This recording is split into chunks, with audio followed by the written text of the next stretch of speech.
Rayalaseema powerhouse of centre కాబోతుందని AP కూటమి నేతలు అన్నారు. కడపలో రైజింగ్ రాయలసీమ పేరుతో సదస్సు నిర్వహించారు.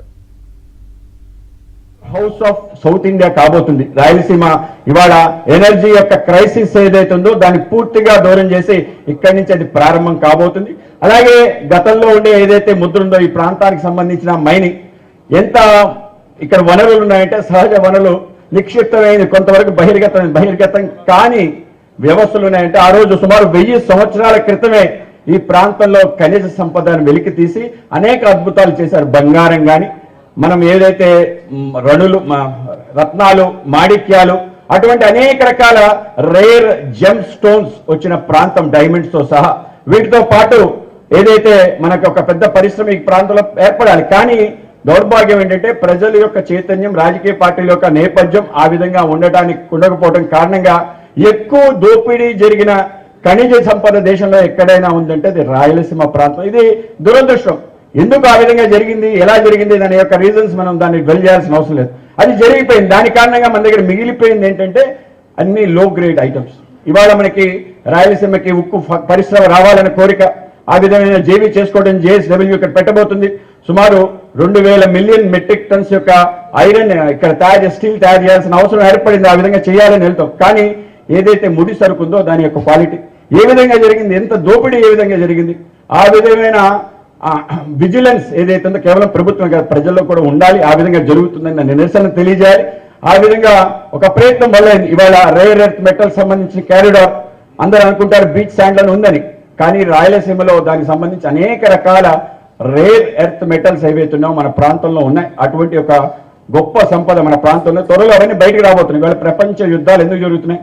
చాలా మంది అనుకోవచ్చు రష్యా ఉక్రెయిన్ యుద్ధం వాళ్ళిద్దరి మధ్య ఉండే గొడవ నేటోలో చేరుతుంది కాబట్టి కాదు. దీన్ని ఉసిగొలిపిన అంశాలు అంటే యూరోపియన్ అండ్ అమెరికన్ యొక్క సొసైటీ ఏ విధంగా ఉక్రెయిన్ ని ఉసిగొలిపింది. ఒక అగ్రిమెంట్ మీద సంతకం పెట్టేసరికి జిలెప్సీ మన యొక్క ట్రంప్ కి ఒక సంతకం పెట్టిన వెంటనే యుద్ధానికి సంబంధించి వాతావరణం తగ్గి అక్కడ ఒక పరిస్థితి ఏర్పడింది. ఏమిటి అంటే మొత్తం ఉక్రెయిన్ లో దొరికే రేర్ ఎర్త్ మెటల్స్ అన్ని కూడా అమెరికాకి దారాదత్తం చేయడానికే ఒత్తిడి క్రియేట్ చేసి నిజం తెలుసుకున్న జెలెన్స్కీ ఇవాళ లెంపలేసుకునే పరిస్థితి ఏర్పడింది. కానీ ఏం చేయలేని పరిస్థితి. పవర్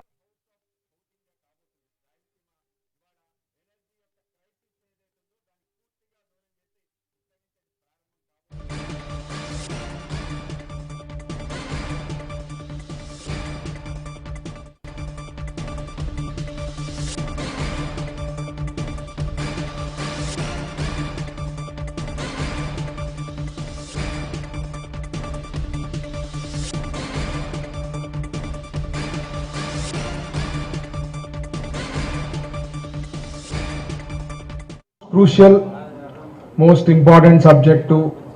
మనము ఎలక్షన్ల ముందు చాలా హామీ ఇచ్చాం, 20 లక్షల ఉద్యోగాలు కల్పిస్తామని చెప్పడం జరిగింది. అండ్ ఇండస్ట్రీస్ అనేది is one of the most important like a torch bearer for the job opportunities. 20 lakh job opportunities create చేయాలంటే ఇండస్ట్రీస్ అనేది it's a major part of the whatever commitment that we have given.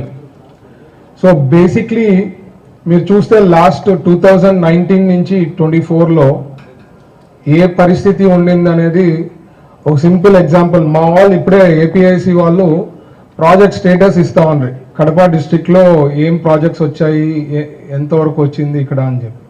దీంట్లో చూస్తే దాదాపు 10,000 కోట్లది పెట్టుబడులు confirm కావడం జరిగింది 24 నుంచి ఇప్పటి వరకు కడప డిస్ట్రిక్ట్లో. దాంట్లో దాదాపు 100 అంటే ప్రాజెక్ట్ నంబర్ తీసుకుంటే 150 ప్రాజెక్ట్స్ అండి. అండ్ దీంట్లో ముఖ్యంగా మీరు అర్థం చేసుకోవాల్సింది ఏమంటే 19 to 24లో ఈవెన్ 1/2 acre 1 acre ఇవ్వాలన్నా కూడా క్యాబినెట్ వరకు రావాల్సిన పరిస్థితి ఉండేది.